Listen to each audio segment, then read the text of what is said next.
Last one. Right. What I'm going to talk about now is gasoline compression ignition, or GCI, which is basically fuel effects in compression ignition engines, if you will. And I talked about this already. I mean, you know, one of the things that I want to emphasize this again, global demand for fuels is increasing, and it's skewed towards commercial. Oh, what happened here? Yeah, it's, you know, there's going to be more demand for diesel and jet compared to gasoline, and this might lead to a lot of low octane light components like naphtha, and we need to develop high efficiency engines which can use such components in order to, you know, maintain the sustainability of the whole transport system, and it'd be good for refining as well. Now, what are the development trends for compression ignition? They already have very high efficiency, but they need to be low emissions and affordable. Basically, that is the challenge. Because currently they are diesel engines. They have, you know, they have high efficiency because there's no throttling, high compression ratio, and reduced compression losses. But there's a problem with soot and NOx, which are very difficult to control through exhaust after treatment, unlike with three-way catalyst and SI engines. And this leads to very high cost for modern diesel engines because they need very high injection pressures. I'll come to that in a minute, to reduce soot, and high engine after treatment costs because they have to be very complicated after treatments for that. Now, this is the famous model for conventional diesel combustion from John Deck's paper. I mean, essentially, in most operating conditions, what's happening in diesel engines is you're injecting fuel, you know, even while there is combustion taking place. I mean, the combustion taking place ahead here, but you're injecting fuel into hot gases, basically. That's what it boils down to. And but at very low loads, this injection might be completed before, so it won't look like this. You'll have a puff of fuel, and then after you finish injection, the combustion starts. But that is only true at low loads for diesel fuel. You know, at other loads, combustion is still going on while fuel is still being injected. Now, particulates and NOx emissions, as I said, are really of great concern now. And conventional diesel fuel, the problem is it ignites too easily before it has a chance to mix with it. As soon as you inject the fuel into the cylinder, it starts burning, you know. And as I already said, advanced diesel engines are expensive and complicated because they're trying to control particulates and NOx while using conventional diesel fuel, you know. But as we will see, control of particulates and NOx is much easier with fuels which are not like diesel, but which are more like gasoline, so they have high ignition delay, you know. And this is what gasoline compression ignition is. You know, you inject a gasoline type fuel in a diesel engine, essentially, you know. And all you do is you have to just inject it a little bit earlier than in diesel engine because there's the ignition delay, and by the time it starts combusting, you know, it will have more chance of mixing because there's more time for mixing, you know. And this is the important thing, is in-cycle control of combustion phasing by injection timing, because all this thing is very similar to HCCI engine. The concept is the same, which is to get auto ignition in as far as possible premixed gases so that you can reduce soot formation. Because this is the theory there, you know, this is the famous figure from John Deck. If you plot equivalence ratio and temperature, there is these islands for soot formation and islands for NOx formation. If the equivalence ratio is below about 2, there's little chance of forming soot. In other words, you have to mix the fuel and air sufficiently to reduce soot formation. and if the combustion temperature is less than about 2000, 2200, 2000 degrees, the chances of forming NOx are very small. So what you do is that you try to get to premixed combustion if you want to reduce soot.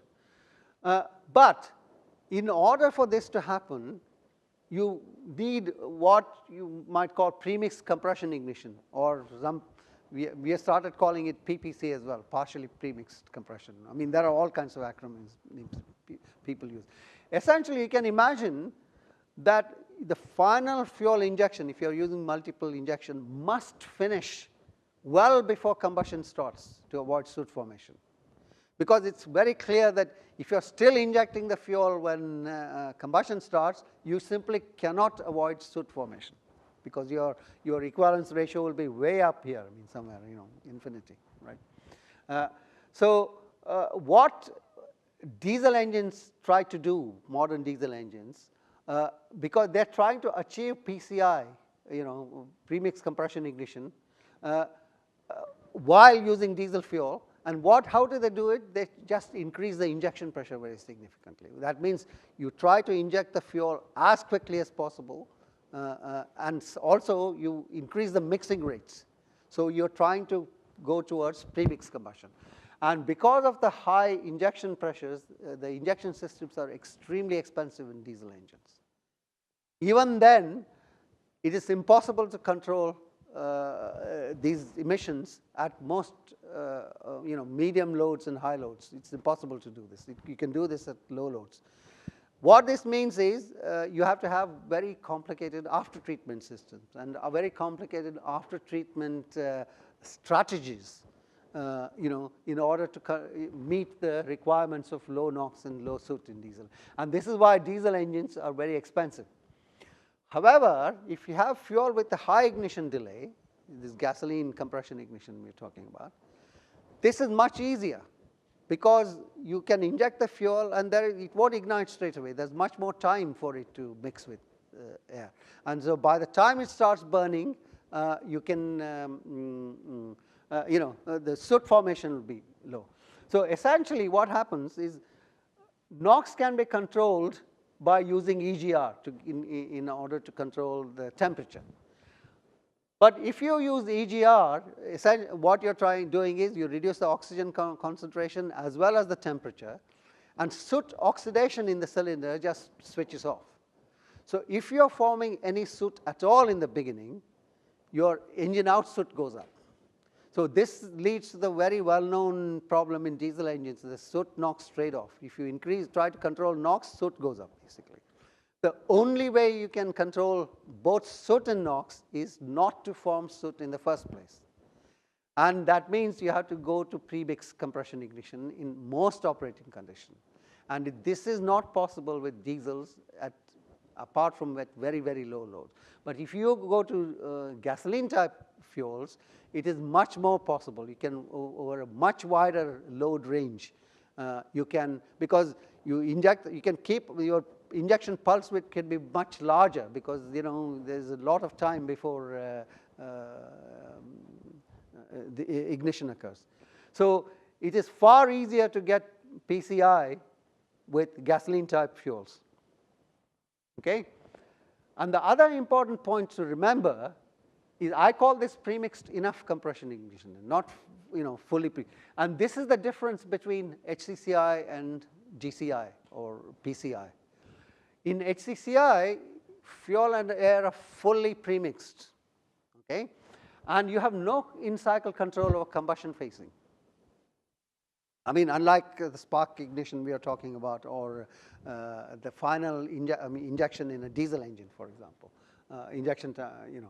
So basically, in HCCI, once you start it, it is out of your hands. It depends on what the engine pressure and temperature do. I mean, and then it will go whenever it wants, depending on the fuel, basically. And at low loads with high ignition delay fuels, combustion occurs by auto ignition in lean packets. I mean, these are some important points I want to make, because they are mixed very well. And there is not enough fuel, and there's a lot of air, a lot of oxygen, and it's lean. It will lead to zero smoke.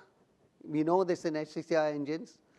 And very, very low NOx because the temperatures are very low, combustion temperature, but very high hydrocarbons and CO because it's too lean, and what we know with GCI basically, and I'll come back to this, low injection pressures help. Okay, perhaps larger hole size helps because the whole point about gasoline compression ignition engine is that you must have some inhomogeneity or stratification, so that you have to, there is always some place in the cylinder where ignition will start because the conditions are right. If you have completely premixed fuel and air, you reduce these chances of getting the right conditions. So, and at high loads in GCI, premixed enough CI, you need multiple injection strategies because otherwise there will be high pressurized rates and noise. And the ideal fuel is low quality or low octane gasoline. I mean, I'll expand on all these points, but I'm making these points right in the beginning, basically. And with gasoline compression ignition, your efficiency is at least as good as diesel, the best diesels. In fact, it can be better than diesel for various reasons. We'll discuss that in a minute.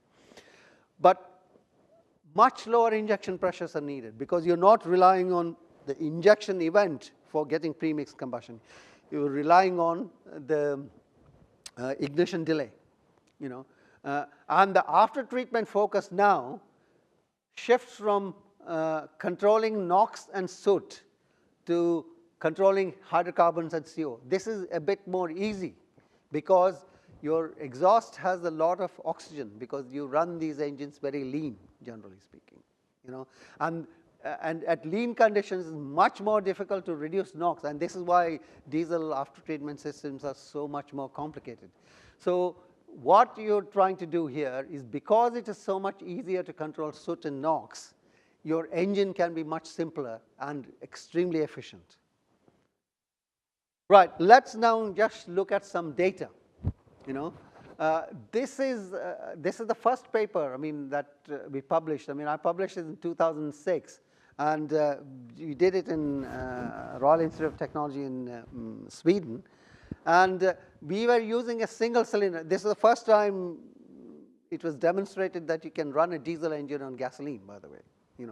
And what I've shown here is for these different fuels. We have a Swedish diesel, from the market, and two different diesel fuels with lower cetane number, and a gasoline, which is basically a market gasoline, 95 round gasoline, okay, and that is the gasoline here, okay.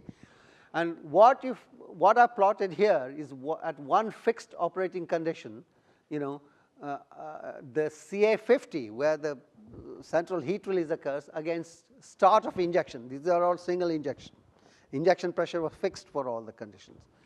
And what you can see with the diesel is, as you expect, as you inject the fuel earlier and earlier in the cycle, the heat release occurs earlier in the cycle, and your CA50 decreases. So this is exactly at the heart of the control of diesel engines. You can control combustion facing by changing the injection timing, But the interesting thing is, with gasoline also you can get this. In this case, this branch here of a gasoline is just like this. So if you inject the fuel late, you'll get later you get higher, later heat release. But what you notice here is, to get the same CA50, you have to inject the gasoline so much earlier compared to the diesel fuel. That's because of the ignition delay. So if you inject it early enough, it will take time, and then it will ignite at the same condition. What happens if you keep on injecting it earlier and earlier, the diesel? It then starts going off like this, and eventually at this point it stopped, because what's happening now is that it's going towards more HCCI-like conditions because it's too well mixed. And this operating condition for this fuel HCCI is not possible because it is too resistant to auto ignition, right? So, but even though HCCI is not possible, in this regime, it's possible to run the engine quite stably, in this case. And this is because it is not fully premixed when you inject it this late. I mean, that is the important thing. So it is premixed enough, but not fully premixed like in the HCCI engine. Now, if you plot for the same data, NOx against IMEP also changes as you change the injection timing. And you can see the NOx levels are extremely low around here, which is the important operating points here, for the gasoline compared to the diesel. They're very significantly lower, okay? And in fact, if you plot the same data as some kind of engine ignition delay, which plotted as CA50 minus start of injection, you can see there is a very good correlation like this. Diesel fuels, by their very nature, are out here because this delay is very small between start of injection and CA50, whereas this gasoline can be extremely low,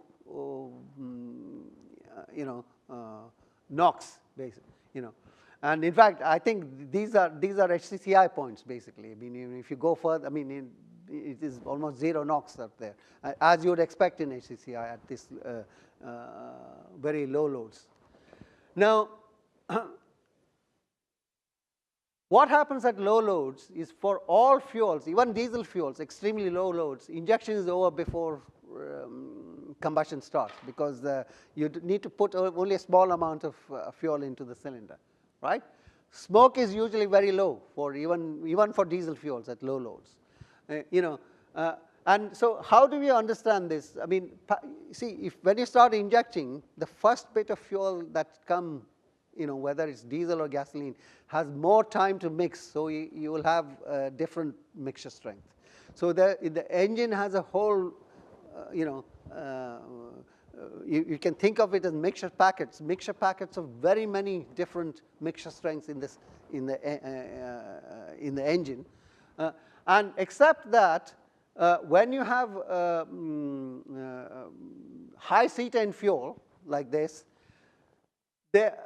because there's not enough time between injection and mixing, the mixture packets that start burning are always on the rich side, even when you've finished your injection, before combustion starts. And if you look at how NOx and CO and HC vary, you can find that, in this case, CO and HC will be low here, but NOx will be very high, which is what we found for diesel, right? But if you go to the high octane gasoline case, it's the opposite is the case, because you're putting a small amount of fuel, there's a lot of time for mixing, and most of the mixture packets are lead, and therefore you get very low NOx, but for the same reason you get very high hydrocarbons in CO, because the temperatures are very low, right? So in general, what you find is, this is in a different engine. I mean, I showed you that one from a big engine for a 2-liter engine. This was a smaller engine where we compare diesel with the gasoline of 84 RON. And if you plot NOx against the mean IMEP, you can see there is a very orders of magnitude lower NOx you can get with gasoline because of the mixing here. And this is very interesting. If you look at the maximum pressurized rate, which is noise basically, at this very low load conditions, the gasoline has a much lower noise level. And I'll explain why this is. This is because it is all premixed auto ignition, and as I explained already, it is premixed enough. And it's become very lean because the overall mixture strength. You're putting only a small amount of fuel, and in a lean packet, a lean mixture, when there's auto ignition, the maximum pressurized rate is much smaller here, compared to the diesel. So it is much quieter than the diesel engine in this low load. And in fact, what this helps to explain. So basically what happens here is that for the same condition, we are comparing, I think in this case it's N-heptane, which is like diesel, and this gasoline that I just mentioned. If you look at the heat release rates, N-heptane is like this, very high heat release rate. Why?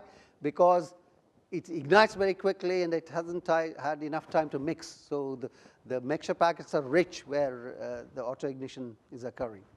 Whereas with the gasoline, it's much more spread out because there's much more time for mixing, you know. And this is the reason which you have low noise and low maximum pressure rise rate. I mean, you can see this is much, that's gasoline. What happens if you keep increasing the amount of fuel you put in? And that means you go to higher and higher loads. What happens is this now becomes much larger because you're putting a lot of fuel in and it becomes richer. And the rich mixture, when it auto-ignites, is giving you a high pressurized rate. Whereas with the gasoline, or in this case N-heptane, I mean, in fact, in this case it's diesel, in fact, I've shown here.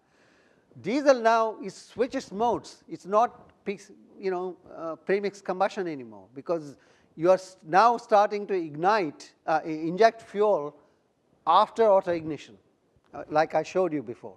So what happens is this is the classical diesel heat release rate picture.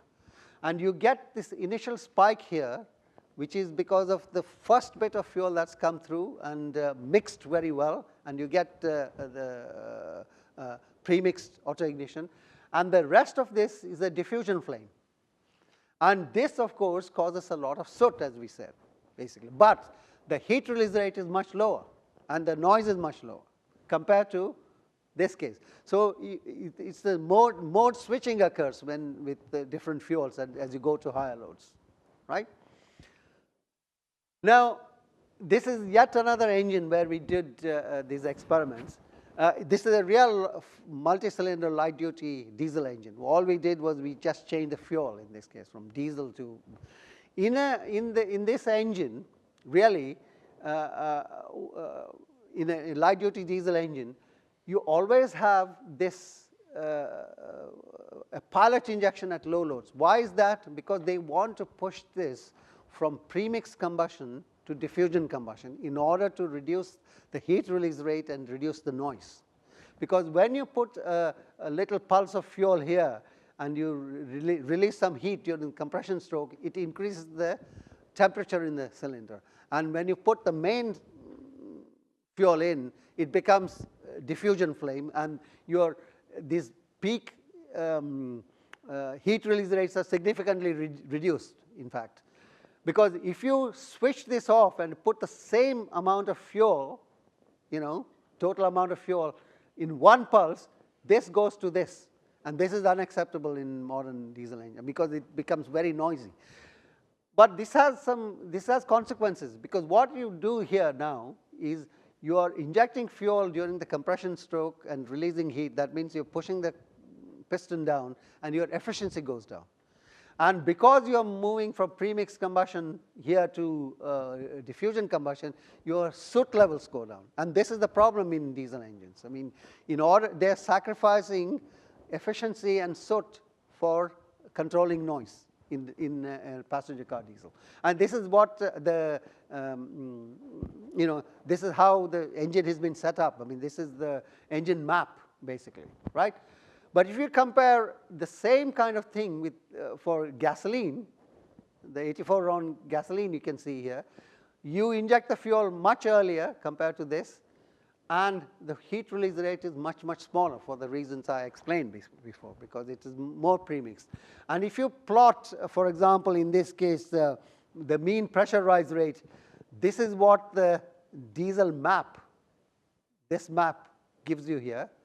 And if you look at the gasoline with different EGR, it's significantly lower. The noise is much, much lower, the maximum pressure rise rate. This is at low load, by the way, right? Low load meaning 4 bar IMAP in this case. So in general, what would happen So we are start out at low loads here, okay? I mean, in this case, with a single injection. I'm switching back to the first engine now with the big 2-liter engine. We start out here and we say, okay, let's keep on increasing the amount of fuel we put in by simply injecting more and more and increasing the pulse width. So what happens then is the IMEP increases, obviously, because you're putting more fuel energy in. But at some stage, smoke starts increasing because you're moving from premixed combustion to diffusion combustion. You're injecting fuel after the combustion starts, right? And of course, in actual practical engines, there are some ways that you can control soot and smoke. For example, the Nissan MK style combustion essentially starts injecting the fuel very late. I mean, by injecting the fuel very late when the temperature and pressure are low, you have long ignition delay and you're going back towards premixed combustion. But it has some consequences, because what I've shown here is the smoke and mean IMEP and the CA50, for the Nissan MK style combustion using the Swedish diesel. So you can reduce smoke significantly starting from here to here, but the price you pay is reduction in efficiency. I mean, because the IMEP comes down, basically, right? And quite often, these compromises have to be made in order to meet the regulations. However, if you run the same engine on gasoline, you have no problem with soot at all, because in all the cases, you're getting, premixed combustion because of the ignition delay, right? And of course, I mean, so you don't have to work at very low IMEP. You can have your IMEP out here, basically, and still have almost lower smoke than this because of ignition delay. So smoking decreases, injection is retarded for diesel, but it's already very low for gasoline. And in fact, if you plot once again this smoke, I mean, I showed you this data for NOx against ignition delay, and this is how it looks for the experiments I showed you. The smoke also is very, very low, right? And we can again understand this by looking at the injection pulse width and the heat release rate. You can see that for gasoline, the injection pulse width is well separated from the heat release rate. Whereas with diesel, I mean, they almost overlap, basically, and there are two different conditions for diesel. I mean, for this condition, there is a separation, but then you start changing the injection timing, I mean, bringing it early, then you go to basically diesel-like, I mean, diffusion combustion.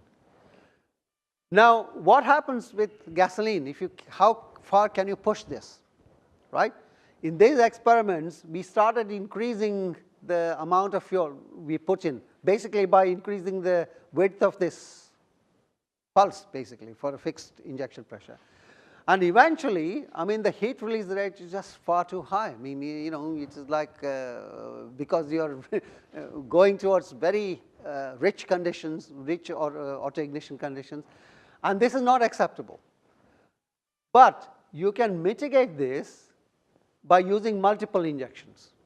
So you can go from there go from there to go here by using different injection strategies. I mean, instead of putting all the fuel in one pulse, you put multiple pulses, basically. And that basically allows you to shape the heat release curve, and control the heat release rate. So, I mean, these are some of the strategies you have to use in order to make this gasoline compression ignition practical at different operating conditions. And I mean, here is another example where you can go from something like this to something like this without actually changing the efficiency, etc., by 3 injections in this case. So basically what it's saying is, you can inject fuel very early in the cycle with gasoline and you don't produce any heat. So you produce a whole range of mixture strengths in the cylinder, and you can shape the heat release curve, right? And one of the other things, this makes the other general point, is that you must, in these kinds of combustion, you should avoid over-mixing and over-leaning. And because you don't want to go towards HCI type combustion, once again, basically. And what this means is, in fact, in this type of combustion, lower injection pressures are usually much better. For example, you can control, I won't go into the detail, but I told you already there's very high hydrocarbons and CO in this type of combustion. But if you change the injection pressure, in this case from 900 bar, for gas, you look at only these open symbols. This is diesel. If you reduce the injection pressure from 900 bar to, say, 400 bar, you come from, where is that? Yes. You come from that level to that level. So you can significantly improve the hydrocarbon CO.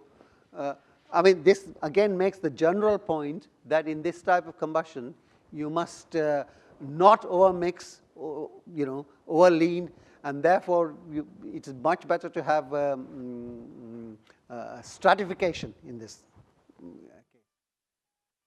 There are some other details. One of the important points I want to make, I won't go into the detail about these different, we tested many, many different fuels in this type of combustion, okay? You can see that some of the fuels are very, light fuels, primary reference fuels and N-heptane and so on. These are gasolines and these two are diesels. But this is a very, very interesting fuel, okay? It's in the diesel boiling range, okay, like this, completely, very heavy stuff. It has 75% aromatics and is extremely high density. And if you showed this fuel to a diesel engineer, they would say it is terrible. It would be very, very bad for smoke and so on. But it has very low cetane number. We made this by adding a lot of aromatic solvent to diesel fuel. This is why the aromatic content is very high. Now, it will be very interesting to see how this fuel behaves now. Because this fuel, though it has 75%, it will give you zero smoke because it has high ignition delay, as I'll show you here. In fact, what we did in this case was the way they did the experiments was we fixed the speed, we fixed the injection timing, to get 10 bar IMEP at one particular conditions, and we also fixed the CA50. So it's always occurring at the same CA50. So then we change the EGR. And when you change the EGR, you have to change the injection timing a little bit because the CA50 is fixed. But anyway, you can plot this data like this. First of all, this is the ignition delay versus EGR. This is NOx, smoke, CO, and hydrocarbons. And the dark points are the diesel fuel points. The two diesel fuels. One is the market diesel, one is this very strange D4. This is the D4 diesel, which is 75% aromatic diesel. And what you find, first of all, is let's look at the smoke here. For diesel fuel, as you keep increasing the EGR, eventually smoke just goes up. Why does it do that? Because you are moving into a condition where you are overlapping. There are two things. First of all, you're reducing the soot oxidation, basically. Because the EGR levels reduce the temperature and oxygen content. And even for N-heptane, you can get very high levels of smoke. Okay, N-heptane is much, much lighter, remember, than diesel fuel. But if you look at this squares here, it is almost zero smoke. Why is that? Because it has high ignition delay. So you can get PCI combustion. And if you look at, basically this fuel behaves like a gasoline, because of this ignition delay. And the interesting point is, if two fuels match for combustion delay, like if you take this one and this fuel, they match for combustion delay, they will match for CO, hydrocarbons, NOx, and soot, basically. So this is a very important point, by the way. I mean, this is what it means is, even if you have, other properties which are very different, like volatility is different, etc. As long as you have high ignition delay, the fuel will behave like gasoline. And if you match the ignition delays, everything else basically is very similar.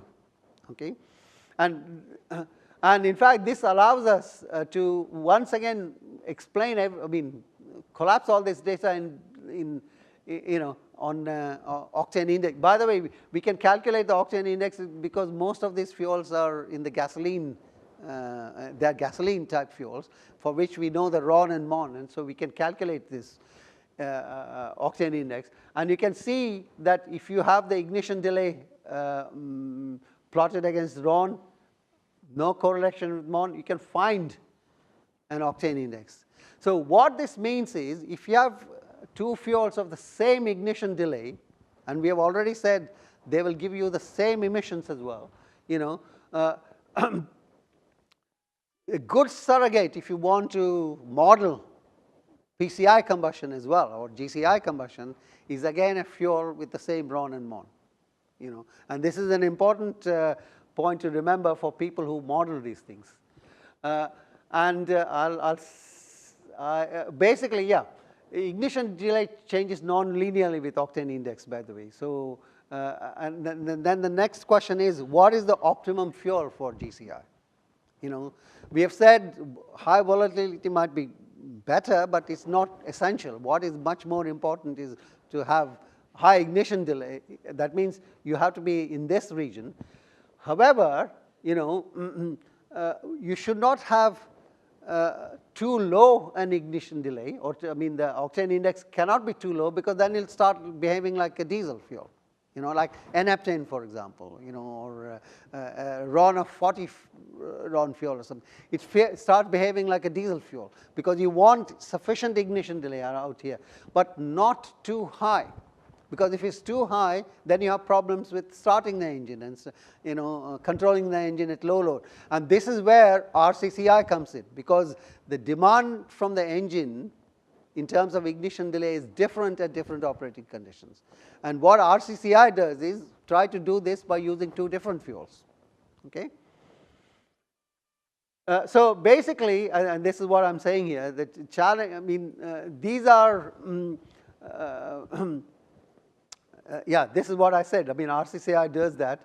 And one way is to compromise and find an optimum ignition quality. And we think is around 70 RON. And this is the important implications, because this is exactly where, if you remember, the homeless hydrocarbons I mentioned are. Naphtha is around 70 RON. So you use one fuel and deal with all the challenges of changing ignition delay through engine management. And that's one approach, you can use fuels of mixtures of gasoline and diesel, for instance, which are market fuels, but this is, both RCCI and diesel lean are interim enabling technologies, because what you're doing here is you're upgrading in the refinery both diesel and gasoline, but then downgrading them in the engine. So, but it's much better if you could develop engine systems which use less processed fuels directly, more directly. So it's from an overall efficiency point of view, or greenhouse gas. And the other point you have to remember is the GCI efficiency is at least as high as the best diesel engines. because it is diesel combustion, but there are many other reasons for light duty engines. It could be much even better than diesel engines, because as I've already mentioned, you can avoid pilot injection at low loads, which means higher efficiency. You can control soot and NOx at much higher loads for a given speed. That means you can downsize and downspeed the engine and reduce transmission losses. You can avoid or minimize, because even gasoline compression ignition engines might need a particulate filter, the diesel particulate filter. But unlike in the diesel engine, you don't load this particulate filter at low loads. Because if you remember, when you have pilot injection, you are actually producing a lot of soot at low loads and loading the particulate filter in diesel engines. And then you have to use extra fuel to clean it up. And that increases the fuel consumption in diesel engines. You don't have to do that if you use the gasoline, because it doesn't load it up at low loads, and at high loads, the temperatures might be high enough that it's self-regenerating, so you don't need to do anything. And because you use low injection pressures, there are no parasitic losses. I mean, or rather, you reduce the parasitic losses. And there is, of course, a lot of scope for hybridization and so on, like it would be a diesel hybrid at lower cost and so on. So there are possibilities for having extremely high efficiencies with this type of combustion. But there are many development challenges. You have to get cold start and idle going, stability at low load, noise and pressure rise at medium load. Emissions have to be met, a lot of hardware optimization is needed. Fuel quality you have to pay attention to. But the important point about this is, what you're talking about here in terms of hardware optimization, etc., not inventing new technologies, simplifying existing technology. For example, using lower injection pressures, having simpler after treatment systems. But they have to be optimized and modeled. I mean, rather optimized and made suitable for the fuel. And there might be different compromises for different applications. For example, well, I mean, you might say in some countries you're just focusing on efficiency, and you don't really need very high loads, for example. And in hot countries, you might not, this cold starting might not be a big issue. So you can make different emphasis. So if you take the overall picture, what we are talking about is this. We have the spark ignition engine, which is low cost relatively, but low efficiency. Diesel engine up here, GCI engine is somewhere here with at least diesel-like efficiency, but much lower cost. Okay? And you can think of this as either a diesel-like engine with lower cost, or an engine which carrying gasoline-like fuel, which has very high efficiency. And in each case, the enabling fuel would be could be a low C10 gasoline. That means there is additional benefit from fuels manufacture in terms of energy use and greenhouse gas emissions and so on. So GCI enables high efficiency, low emissions, low cost engines using less processed fuels. And there have been at least 2 papers now which is looking at the overall greenhouse gas impact. It's around actually 30 to 35% better than a spark ignition engine using a high octane gasoline, a higher octane gasoline. And about 4 to 5% better in terms of greenhouse gas emissions compared to a diesel, but of course much cheaper. And this 4 to 5% comes in because of the fuel manufacturing aspects of it, because it's low octane fuel will take less energy to manufacture. And it opens up this path. I've kept on talking about this demand imbalance between diesel and light jet fuel on one hand and gasoline on the other hand. And if you can push some of the diesel engines, heavy-duty engines, to use gasoline-like fuels, especially low-octane fuels, which are going to be probably in surplus. And therefore, they could be much cheaper in the future than diesel fuel. And there could be benefits for consumers as well. They could get low-cost fuels, and low-cost engines. So essentially, there are, advantages from the fuel side because the fuel is less processed. Advantages from the engine side, high efficiency, and they're cheaper and therefore affordable. And they play a big role in balancing the supply and demand. But what are the prospects? I think in the short term, this will not happen because there's a lot too much invested in existing diesel technology with existing diesel fuels. And all the stakeholders needs to be aligned. And when will this happen? If it could happen in places where the commitment to existing diesel technology is weak and alignment of different stakeholders is easy, maybe China, I don't know.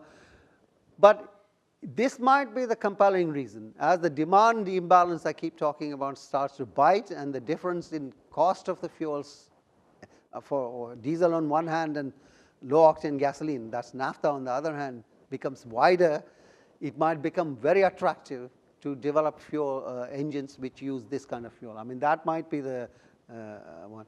And of course, now there are already some things happening. The Mazda Skyactiv engine, for example, which has been announced, is like a GCI engine, but they bring in a spark as well in this because that allows them to control the engines better. So it's a spark-assisted GCI engine, you could say. And Delphi in the US have developed a GCI engine using US regular gasoline, and they meet most of the requirements. There's still some. They've got the third-generation car running around now, which shows 35% better fuel efficiency compared to a similar car running on gasoline, spark ignition engine. I mean, for the reasons I described, because you're just running the engine like a diesel engine rather than a spark ignition engine. But they are meeting all the other requirements like emissions and startability and things like that. They have done a lot of development work over the past 5-6 years. Right, in summary, I think this is a summary from yesterday as well. Global transport demand is increasing. And even by 2040, most of the fuel will still come from petroleum-based fuels. Demand growth is heavily skewed towards commercial transport. More diesel and jet is needed compared to gasoline. And there are other things that I mentioned earlier today that there's pressure to increase gasoline anti-knock quality. And this poses great challenge to the refining industry and could lead to a lot more availability of low-octane gasoline. And these kinds of highly efficient engines running on such fuels need to be developed. And gasoline compression ignition engines are one very good example of how you can do this and tick all the boxes. And GC have advantages from the engine side, low injection pressures and the simpler after-treatment system. From the fuel side, in terms of less processed fuel, using less energy in the refinery. But a lot of development work is needed, and all the stakeholders need to work together, basically, in this. And let's stop there. So if you have any questions, we can discuss it. Yeah.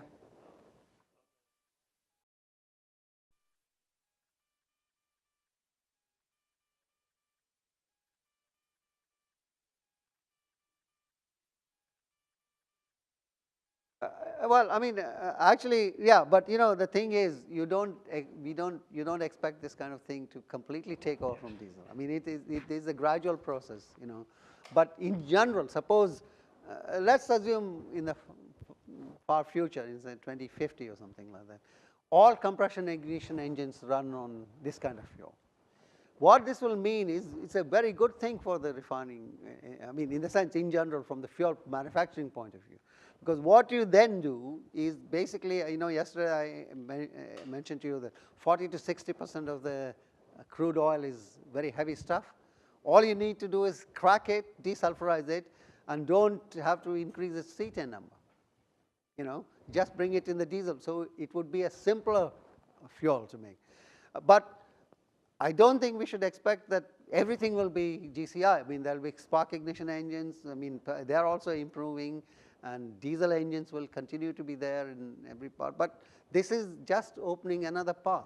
But the prospect for this is very high. I mean, if you think about the technology that's needed to develop this, I'm an enthusiast, so I'm saying this. But there are other people who might not be as enthusiastic. But I believe really that when this demand imbalance starts biting, this will become very. And some of the auto companies already have it this on their sort of roadmap. I mean, they are aiming to go towards that, but it won't be like the next generation, this generation after. Though Mazda might push everybody a bit forward.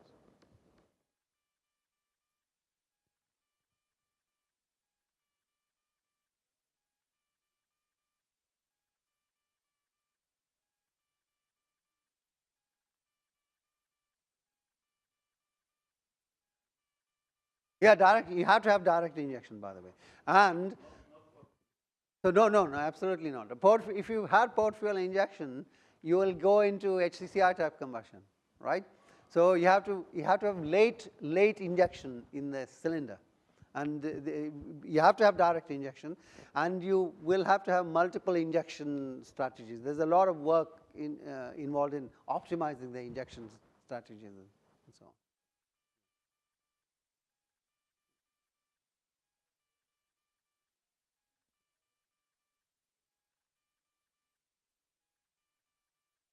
Well, I mean, at Delphi can start it on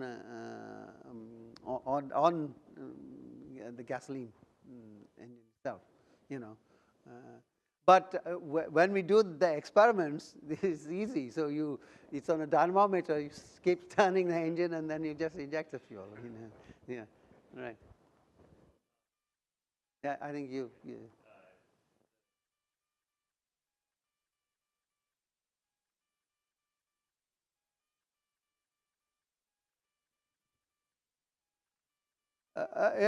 No, see, gasoline direct injections don't have a lubricity issue because the injection pressures are very low, right?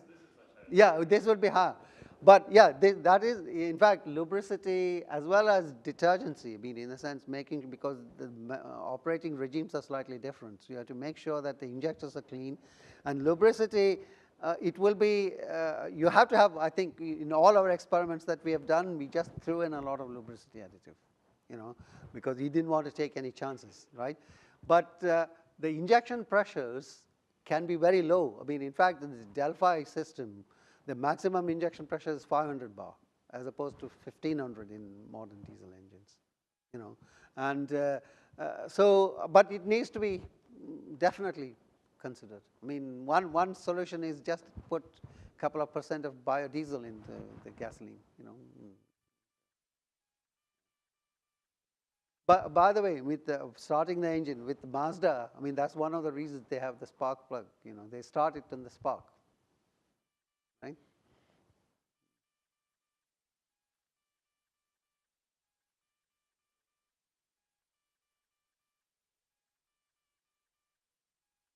I think it's the gasoline injection system. So it would.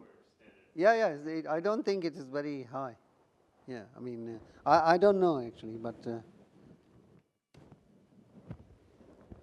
so it's a gasoline injection system, certainly not a diesel. So its cost would be comparable to a gasoline engine,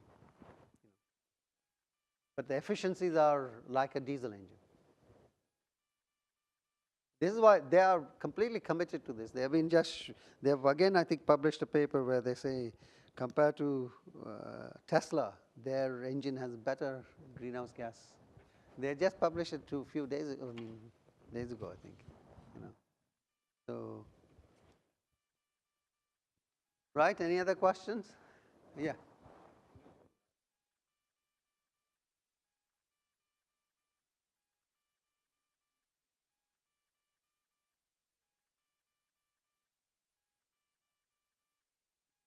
I think they probably it'll be more complex than spark ignition engine. Though, of course, they probably eventually they'll have a pressure-based combustion sensor, which means it can be used to control the combustion phasing, and sorry.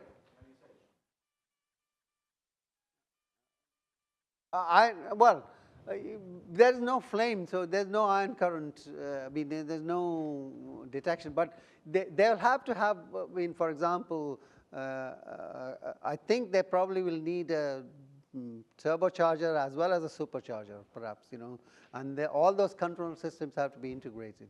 And Delphi have done tremendous amount of work in this. I mean, this is where the development effort is needed. But my point always has been that if you compare what diesel engineers have done already to overcome the difficulty diesel fuel presents, this is easier. I mean, if people put their mind to it, I mean, basically. But there's a lot of development work needed.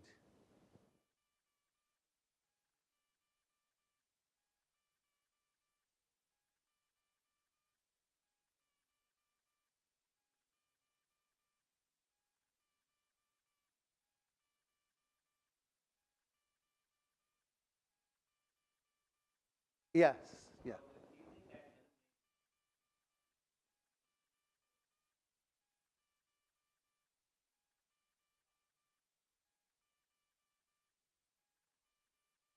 That's the biggest advantage they have. There's no possibility of knock or super knock in this condition, because you're only compressing air, or you don't have any fuel in the system. Yeah, but there is no fuel. Okay, I mean, so there is no fuel during the compression stroke, really. It's only towards the end. And in fact, this is where it might have an advantage, because people who are working on lean burn, supercharged, stratified lean burn spark ignition engines are getting very high efficiencies. But they will run into eventually knock and super knock and problems, basically, And this is where something like this, gasoline compression ignition, doesn't have a problem. It just cannot have these issues.